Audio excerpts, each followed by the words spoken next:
justify that. We had to bring them home. Now, we are all talking about peace, peace, peace. I think Konkombes are peace-loving people. And ever since this thing happened, we have been able, like I said earlier on, we have talked to our people. But we also would ask the government if they can come in and help. Some traders who were interviewed expressed appreciation for the vigilance of the police and the military, which had ensured that peace prevailed in the yam market, at least in the period which followed the clashes.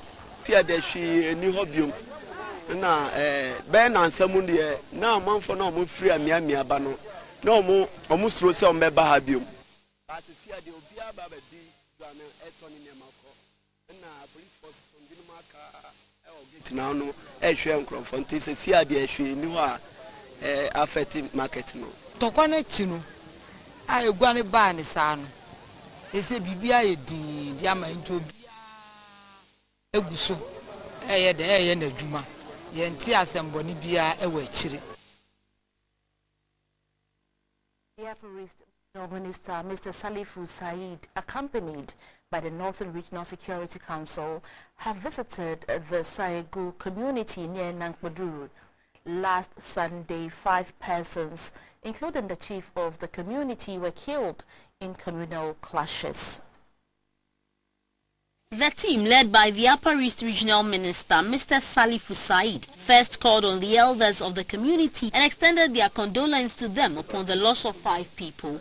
Mr. Said advised the people to allow the security services and the justice system to handle matters that arise in the community instead of resorting to attacking each other.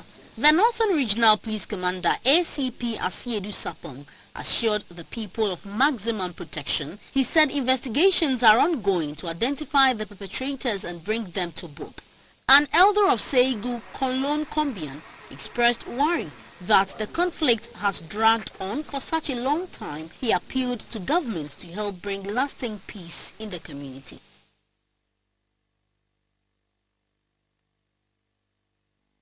Research scientists have joined the media in a campaign to fight illegal mining in the country. A meeting has taken place in Accra to deliberate on ways to effectively address the menace, as well as direct attention to the destruction and the destructive nature of galamsey on the environment. The fight against illegal mining, or began in 2007 when some media personalities and scientists sensitized Ghanaians on how illegal mining was destroying the environment. As activities of illegal miners increased, efforts to fight the menace also intensified, leading to the formation of a media coalition to fight the menace. The Director of Water Resources, CSIR, Professor Osmond Ansansari, said activities of illegal miners and other human activities have put a lot of stress on freshwater resources. Hence, the need for a wake-up call to the harm being done to water bodies and the vegetation by these illegal miners. The observed increase trend of pollution is attributed to human activities. Removal of vegetative cover, illegal mining, fertilizer use on farmlands, etc. Activities of illegal mining is shown in the waters by the presence of unusual high total suspended solids and high turbidity, especially during dry season. The president of the International Association for Impact Assessment, Ghana, Mr. Yao Amoyao Osei, noted that the devastating effect on illegal mining has also contaminated fishes and farm produce with its health implications. In trying to find appropriate recommendation, custom-made solutions for the problem, we need to define what illegal mining is all about so that we can take them one by one. Then we will look at the major issue, the problem with our environmental governance, the mining sector, and that is the major contributory factor to the galamsey phenomenon. Former CEO of the Ghana Chamber of Mines, Madame Joyce Ayi, gave her take on the issue. We've known these problems for quite a while. Maybe what we now have is just the proliferation. But as far back as 2007 2008, we knew this problem. And as a chamber, we started talking about them. We even did a research, So the thing is that we have allowed the problems to exacerbate. At first, when we started talking about the problems from the chamber's perspective, I think people thought that we were complaining only because our leases had been encroached upon. But we were actually raising a much bigger problem. She said the Galamsey menace should be used as an entry point to fight other activities that affect water bodies. Built in 1954 to accommodate about 60 babies, the maternity block of the Komfo Teaching Hospital is forced to take between 100 and 120 babies. The congestion at the maternity block has resulted in an increase in maternal deaths. To reverse the situation, the First Lady, Mrs. Rebecca Ekufuado, has organized a fundraising for the construction of a state-of-the-art maternity block for the Komfo Teaching Hospital. Medical staff at the Komfo Teaching Hospital in Kumasi often tiptoe when moving around in order not to step on babies and their mothers. The rate of infection cases among new births is high, putting the lives of babies at risk. They either die or are subjected to any form of disability. These preventable deaths at the maternity block of the Komfo Teaching Hospital in Kumasi is as a result of severe congestion. These preventable deaths at the maternity block of the Komfo Teaching Hospital in Kumasi is as a result of severe congestion. The current state of the maternity block is linked to the average death rate of 4 babies daily. Instead of the ratio of 1 baby to an incubator, it is rather 4 to 1. The head of the Child Health Department at the Komfo Teaching Hospital, Professor Emmanuel Aduyobo, said the hospital is burdened and need urgent support. It's not a very pleasant situation, but we have to deal with it. It contributes to healthcare, cost of healthcare, the ability to maintain these facilities, infection, as I said, and many other unpleasant things. And it undermines progress. If you want to do anything further in terms of medical education or practice, what do? The space is hardly enough for pure care. There are a number of equipment we need to put there, but we have no space for the equipment, even though we need the equipment. Every year, there are about 200 maternal deaths in the hospital. For better and enhanced health services to mothers and new babies, the Save a Child, Save a Mother project, an initiative by the First Lady, Mrs. Rebecca Ekufuado, has been launched in Accra. The campaign is expected to get assistance from both individuals and corporate bodies to construct the state-of-the-art maternity block for the Komfo Teaching Hospital. The new unit will allow CAF to take in 4 times the current number of infants and mothers. Ultimately, the projection is that this new unit would reduce. No mother should lose her life giving life to another. No child should lose their life before they have a shot at life. I'm here to ask you to make a pledge or donation in cash or in kind to the Komfo Maternity Unit project and other similar projects across the country. The fundraising has already taken off and the response can be described as encouraging. Management of Komfo Teaching Hospital are upbeat that by the next 3 months, the project would have been completed to prevent babies from dying. For GBC24, Ofeiwa Dakon reporting.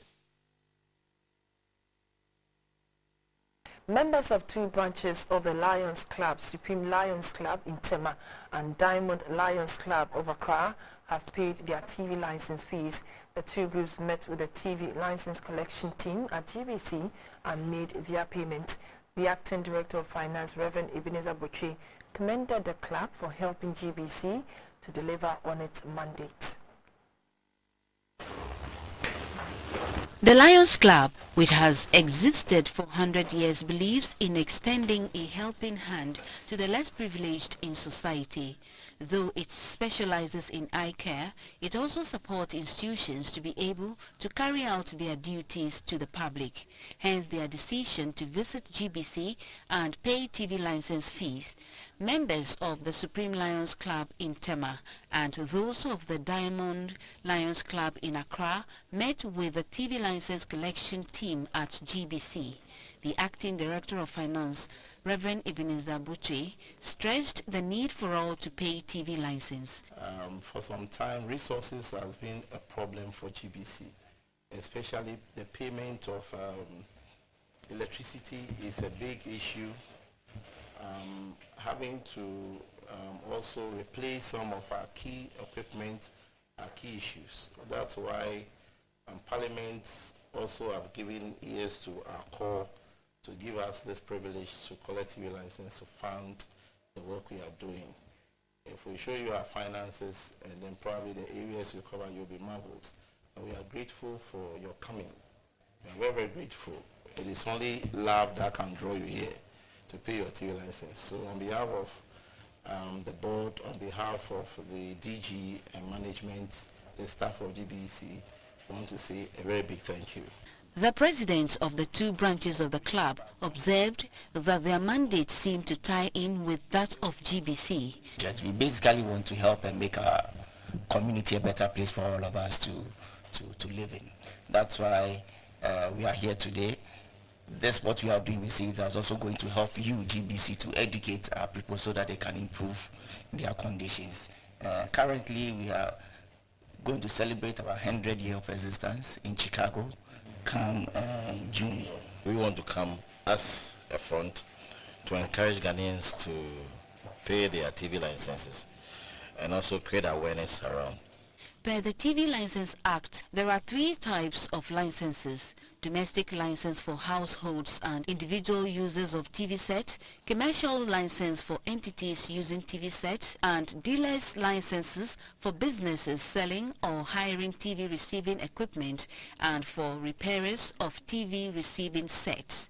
The payment system has been improved for flexibility and better accountability, and payment can be done via Visa card, MasterCard, mobile money services, and e-transact. Theodore Amedeto, GBC24, Accra. The President, Nana Akufo-Addo, has been decorated with the highest national honor of Burkina Faso. Burkina Faso's President, Mr. Roch-Marc Kabore, honored Ghana's President for his exemplary leadership and promotion of democracy in the West African sub-region when Nana Akufo-Addo paid a 2-day visit to the former French West African colony. President Akufo-Addo's presence in Burkina Faso was to introduce himself to neighboring ECOWAS countries as the new president of Ghana. Though he has attended a number of fora, the latest trip brings him closer to collect heads of state in the West African sub-region. Burkina Faso was the second leg of his regional tour. He has already been in Togo. Though there have been hitches, Ghana and Burkina Faso have over the years strengthened their relations through joint commissions of cooperation and border demarcation committees, among others. One major problem is that the 3 northern regions of Ghana have always experienced flooding when the Bagri Dam is open in neighboring Burkina Faso. The leaders promise a concerted solution to that problem. Burkina Faso's President, Mr. Roch-Marc Kabore, called on Ghana to partner his country in her effort to promote security and other matters of mutual concern. President Akufo-Addo promised to renew and strengthen ties with Burkina Faso, particularly in trade.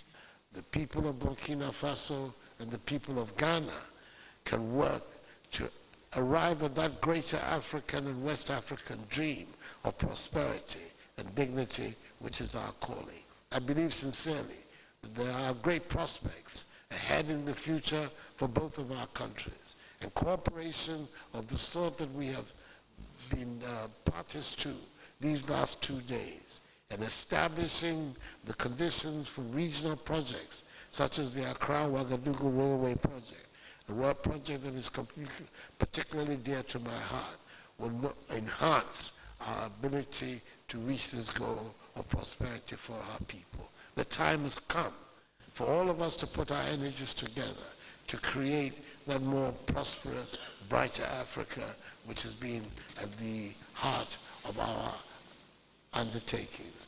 Meanwhile, President Kufuor has since arrived in the Ivory Coast on the final leg of his three-nation tour to the ECOWAS countries.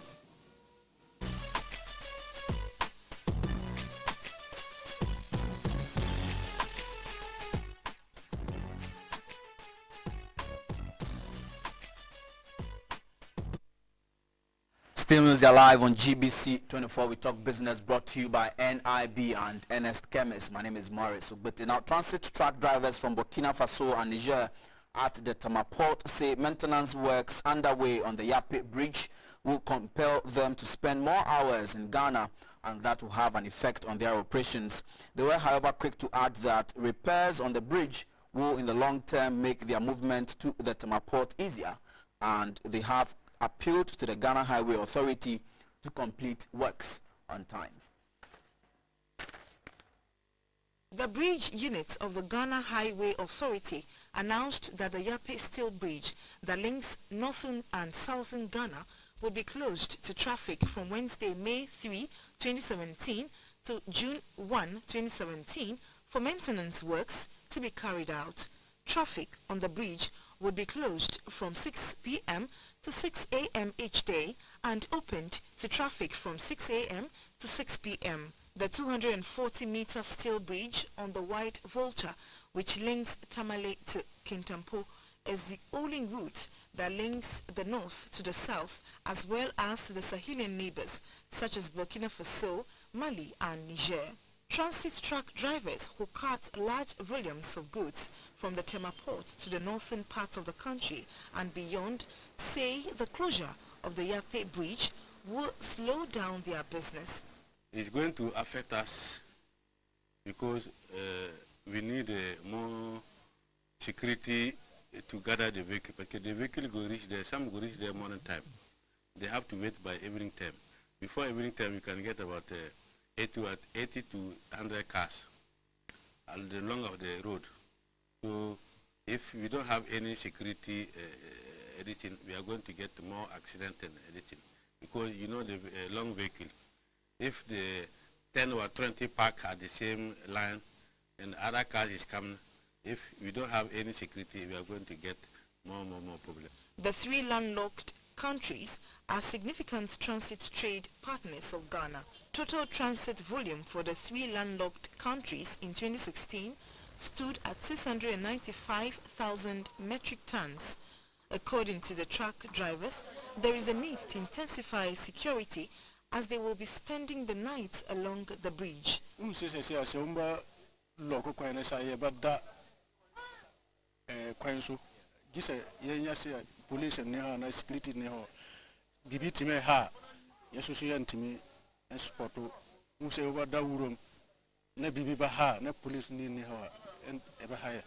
Although the bridge repair will hamper their work, the truck drivers say they are happy to see it done, but asked that other bottlenecks facing the transit trade be removed.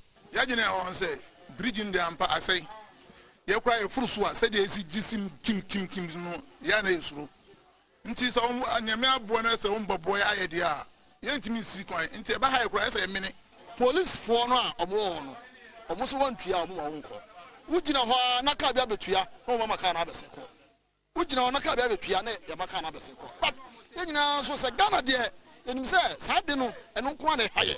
Transit trade commodities include lubricating oil, processed foods and beverages, and bagged fertilizer, while Ghana imports fresh tomatoes and livestock from its northern neighbors through the Yape route. The three landlocked countries import a variety of products from Europe and Asia via Ghana and cart them on trucks through Yape to Ouagadougou, Bamako and Niamey. They also import finished products like salt, among others, from Ghana for domestic and industrial purposes. Big story tonight. The World Bank is projecting an excess in Ghana's electricity supply in the next 3 years. This projection, according to the bank, is based on a surge in independent power purchase agreements signed in the past 3 years. Although this oversupply is seen as strategic, the bank is worried Ghana will find it difficult to sell this excess power due to its seemingly high cost. Ghana signed over 40 independent power purchase agreements in the past 3 years in search of a solution to a protracted energy crisis that rocked the country. The bank is particularly worried about the cost at which these agreements were secured, describing it as above sub-regional export rates. Although excess energy in itself is good news, the bank foresees a challenge in exporting it to neighboring countries. The situation that Ghana faces right now is potentially an oversupply of electricity within the next 2, 3, 4 years of up to 1.5 gigawatts worth of electricity, more than can be consumed in Ghana. And the price or the tariff would be higher than the export markets in the region. And that, of course, then constrains the ability to sell that excess electricity to the neighboring countries. The bank is calling for a public-private partnership law to clarify issues on contract in the energy sector. We have prepared a policy note for the government on how to promote public-private partnerships or PPPs, and at the core of that is competitive procurement, but also the need to pass a PPP bill which would clarify the procedures and processes for handling public-private partnerships. The country director of the World Bank, Dr. Henry Kelari, urged the ECG to improve efficiency in collecting revenue. We still need ECG in particular to improve its efficiencies in several areas: efficiencies in bill collection, efficiencies of the equipment that they use, what we call technical losses, but also efficiencies in terms of commercial losses. Commercial losses, some of which are due to illegal connections. So overall, we estimate that ECG is collecting revenue for just under 60% of the electricity produced. The bank is, however, hopeful of stable energy supply. Let's do banking, because shareholders of EcoBank Ghana will get a dividend of 82 pesos per share. The development comes on the back of a profit after tax of 327,896,000 Ghana cedis in 2016, compared with the 2015 figure of 321,222,000 Ghana cedis. Directors of EcoBank Ghana described the 2016 financial year as a challenging one, despite total revenue growth by 18% to 1.2 billion Ghana cedis, a figure the bank says was driven downwards by the high impairment rate from the loan book. The total revenue levels saw corporate banking contributing 52%, customer banking 29%, with commercial banking contributing 19% in 2016. Operating income in the year under review stood at 566 million Ghana cedis due to the ongoing investment in technology and increase in general cost of living. The net customer loans increased by 12% to 3.5 billion Ghana cedis.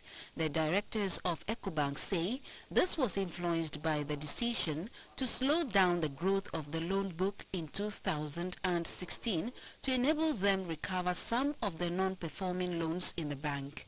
However, fees and commission declined by 15% from 185 million to 157 million Ghana cedis due to lower transaction volumes associated with the operating environment.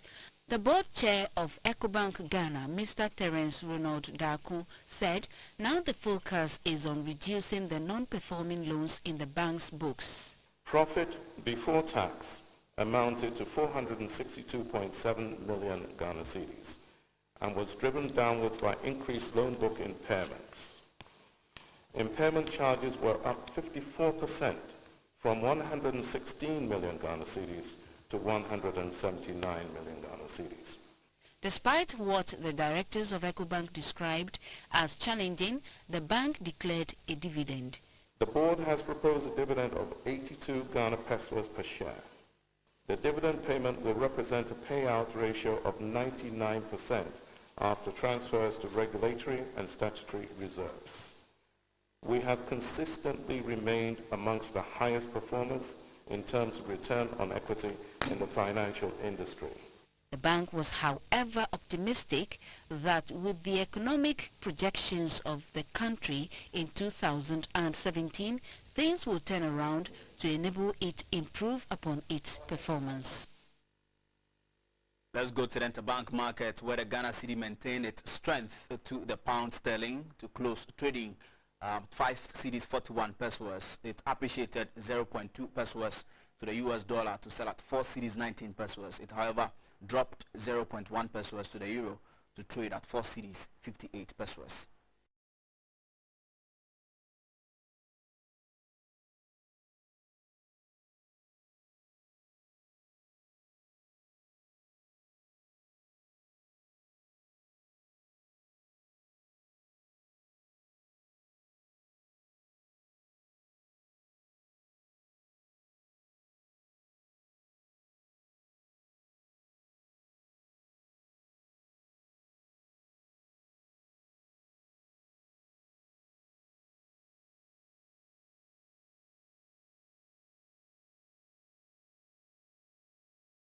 And on the international commodities market, light crude is trading at $45.59 per barrel. A ton of cocoa also increased by $7 to trade at $1,839. But an ounce of gold remained unchanged on the market to trade at $1,233.70.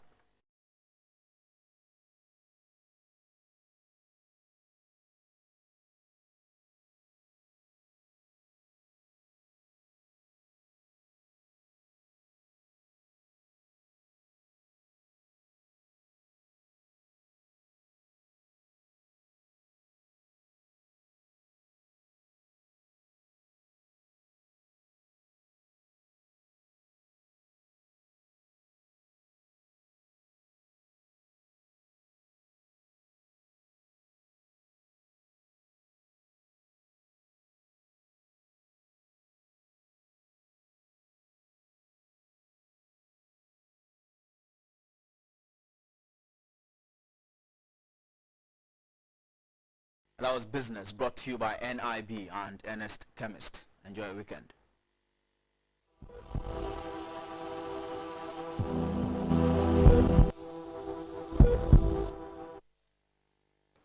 The health news is brought to you by Yamvita and FPAC. A $20 million center is to be constructed at the Noguchi Memorial Institute for an advanced research into infectious diseases such as dengue fever and diarrhea, funded by the Japanese government. It is expected to develop new tools for diagnosis and treatment of the disease.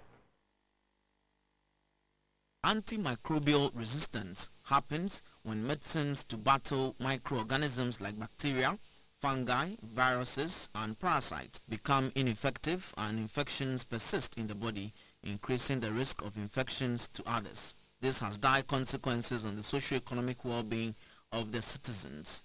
The construction of the Center for Advanced Research into Infectious Diseases will provide innovative outputs such as new drugs, new diagnostics, and vaccines for such diseases. The Japanese ambassador to Ghana, Kwaru Yoshimura, said the center will also provide a risk map which will identify areas to the contraction of these infectious diseases. The Advanced Research Center project is truly a Ticket 6 project and part of steady implementation of TICAD 6 commitments. Once this is completed, the center will serve its full purpose in Ghana, Africa, and even beyond. The Minister for State in charge of tertiary education, Professor Kwesi Yanka, assured the Japan government that researchers who make use of the facility to provide solutions to the health challenges facing the country. With the institute serving as a reference lab to the Ministry of Health, the Ghana Health Service, as well as the government in general, its pivotal role in quality healthcare delivery in Ghana cannot be overemphasized. Scientists from Noguchi have always been at the core of specialized lab diagnostic and monitoring services. The Minister for Health, Mr. Kweku Ajiman Menu, called for the need to equip health personnel with research skills to be able to fight infectious diseases. Infectious diseases again accounted for 41% of the global disease burden, measured in terms of disability-adjusted life years. The persistent infectious disease burden is likely to aggravate, and in some cases may even provoke economic decay, social fragmentation, and political destabilization, just like we witnessed a few years ago, the pandemic outbreak of Ebola in Liberia, Guinea, Sierra Leone, Nigeria, and other countries. Ghana was lucky to have its scale. The $20 million advanced center will be completed in August 2018. 56% of midwives failed to pass a resuscitation assessment test organized across district health facilities in Accra. Medical experts say this development contributes to neonatal deaths in the country. A child will need resuscitation to be revived when he or she fails to breathe immediately after birth. This was disclosed at a forum to share possible solution on how best to eliminate maternal and neonatal deaths nationwide. The Ministry of Health, along with its partners between 2012 and 2016, conducted a research into maternal and neonatal deaths, trend of stillbirths, HIV and AIDS, abortion, family planning, nutrition, among others. The study indicated that the rate of stillbirths have reduced over the period. Anemia, bleeding, hypertension and hemorrhage were identified as the leading causes of maternal deaths. The report also indicates that 77% of all maternal deaths occurred in the Kolebu Teaching Hospital, 37 Military Hospital, Tema General Hospital, and the Ridge Hospital. Most of the deaths occurred due to late referrals of complicated cases. The report showed that 1% died of abortion and about 30% of mothers transferred HIV virus to their unborn babies. This has doubled the previous figure of 10%.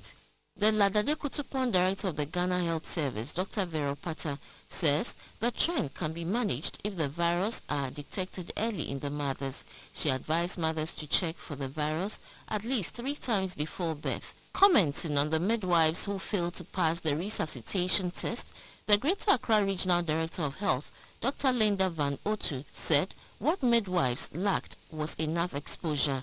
Health experts advise women to do medical checks on hypertension, diabetes, anemia, among others, before getting pregnant, and to inform a doctor immediately they miss their menstrual cycle instead of waiting for 3 months before attending antenatal.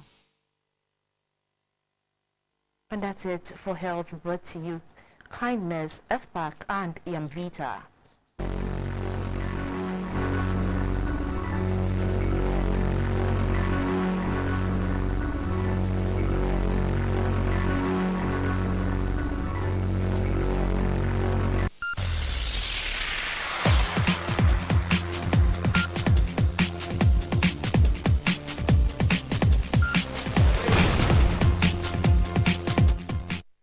Thank you very much for staying on. In sports, the national under-17 team, the Black Starlets, have left for Gabon this morning ahead of the Africa Junior Championship. These are members of the national under-17 male football team, the Black Starlets. They are leaving for Gabon to participate in the upcoming Africa Junior Championship. Ghana last won at this level in 1999, and the team is poised to bring back the trophy this time. Coach Bakwesi Fabin's side have been drawn in Group A alongside host Gabon, Cameroon and Guinea. This is a very young team with a lot of promise. And one thing I like about this team is their hunger for success. I've told them that we should use the first 2 matches to qualify for the World Cup and then see what will happen after that. Captain of the side is upbeat at their chances. We are very ready. We are ready. If Ghanaians put their race on us, we will do it for them. The Deputy Minister for Youth and Sports, Mr. Pius Enam Hajidi, was present at the Kotoka International Airport to bid the team farewell. They have total support of the Republic of Ghana. All the 27 or so million Ghanaians are behind them, and all the support that they need, be it material, be it spiritual, whatever kind of support that this wonderful team needs to be able to deliver the goods, we shall endeavor to provide all those supports. There's a budget for the tournament. The government is working hard at meeting all the demands of the team and making the players and management very happy. We anticipate that the team will win 5 matches, and by winning 5 matches, they would have won the cup. And so at the end of that, we expect that each and every player will be able to take home a bonus of $5,000 US. The Africa Under-17 Championship begins from May 14th to May 28, 2017.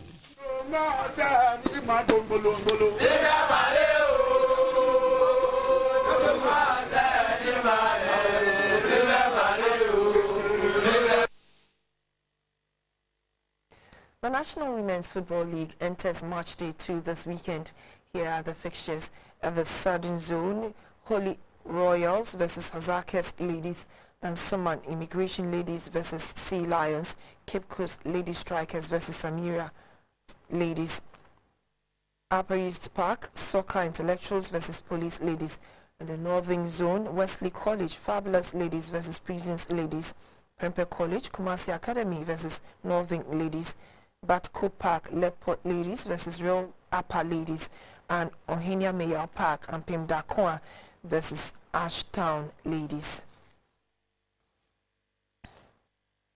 The Ghana Premier League enters Match Day 14 tomorrow.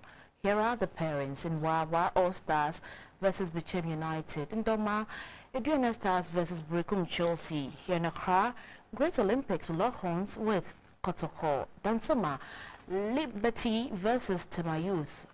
Here in Accra, Hearts of Oak versus Wafa. At the Awak Sports Stadium, Inter Allies versus Boga All Stars. In Takwa Mediama versus Elmina Sharks. And in Cape Coast, Dwarfs versus Ashgold.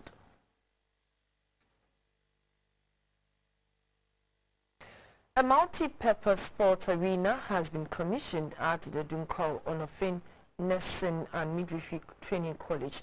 The facility has been named after Ben Simpson Sports Arena. Since its establishment some years ago, students of the Dunkwa Onofin Nursing and Midwifery Training College has never had any sports infrastructure. This multi-purpose sports arena was constructed by the Students' Representative Council at a cost of 45,000 Ghana cedis. The facility has been named the Ben Simpson Sports Arena. It is to honor Mr. David Benjamin Simpson, the principal of the college, who was instrumental in helping to put up the facility. He said thank you. But ni na chinu na se omo hu se de ye no eso omo ani nti omo de media to so a mesom na de me council say me da omo ase ya me hira.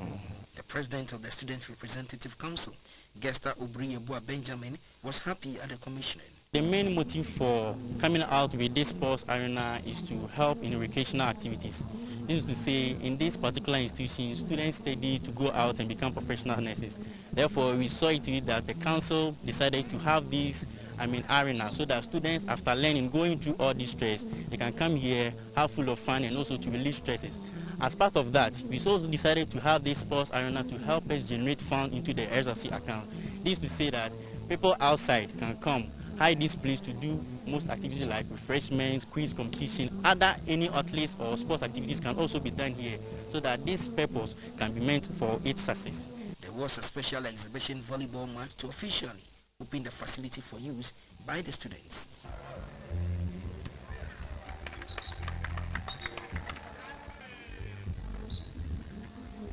Manchester United beat Celta Vigo by a goal to nil in their first semi-final clash. We'll take a short break here. We'll be back with the entertainment news. Please stay.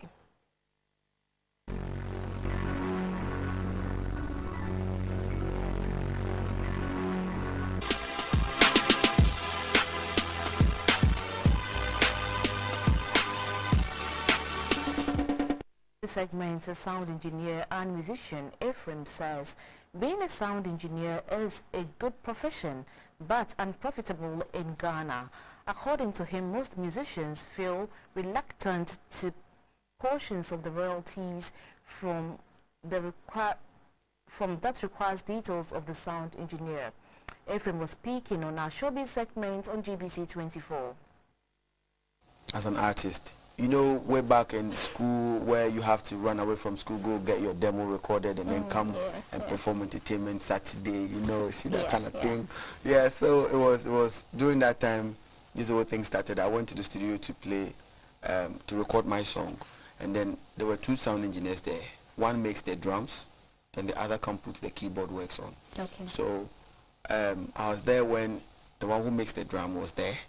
He did his part, and we were waiting for the guy, the keyboardist, to come and play, and he wasn't coming. He never came.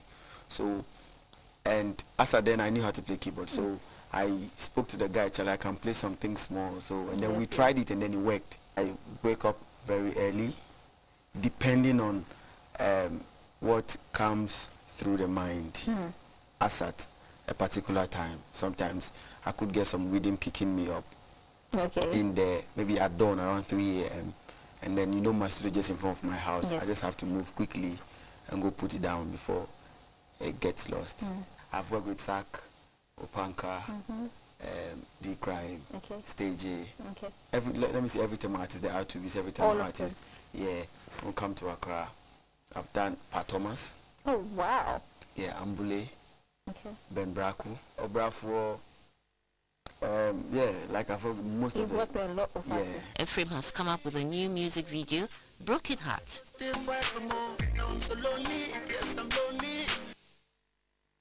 Rapper Eden is now the sole representative and distributor for Timberland Boots Company in Ghana. He officially opened the shop in Tema. When our report is next.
In Ghana, most people eat maize. We use it for our banku, our kenke, our cocoa, and our Tom Brown.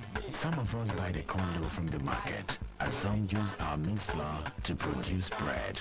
But however you buy it, everyone knows maize is good for you! It is rich in carbohydrates, protein, and vitamins, as well as being a very good source of fiber for digestion. And it is good to know that there is one type of maize that we all love, the king of maize, Aduane maize. With Aduane maize, you know you're getting high-quality maize, proudly produced in Ghana by Ghanaian farmers. And when you see this stamp, you know that it's Aduane. Aduane, grown in Ghana. Delicious, high-quality Aduane food product, grown in Ghana for you. Aduane, where? That's it for the weather updates. Good evening. Have a And that's all we have by way of news for now. But before we go, look once again at the headlines. Lands and Natural Resources Minister John Peter Mill has ordered the closure of Shanzi Mining in Ghana in the Upper East region following the death of a miner. There's been a number of deaths since the company started operations. Thank you so much for watching. News tonight is at 10 p.m. Please make it. Good evening.